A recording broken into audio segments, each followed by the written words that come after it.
Mayong adlaw, patay ang tulo ka mga minor de edad nga padulong lang unta sa eskwelahan diyang naligsan sa truck sa San Fernando, Bukidnon. Netong Enero 21 ning tuiga.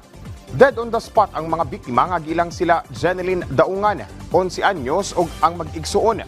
Nga ig-agaw niini nga sila Laika Batawan, 9 anyos ug Rika, 7 anyos. Samtang ang nakaligis nga truck driver mao si Rinaldo Camaso, 41 anyos. Migula sa investigasyon sa otoridad nga nakatagpilaw matud pa ang driver sa truck.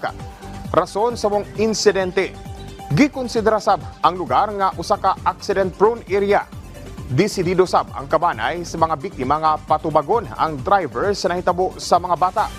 Nakakustodiya na ang driver kinsa posibleng mag-atubangan ug kasong reckless imprudence resulting to multiple homicide. Ug mo kadto ang mga nagunang balita dinhi sa PTV Davao. Ako si Jay Lagang para sa Pambansang TV sa Bagong Pilipinas.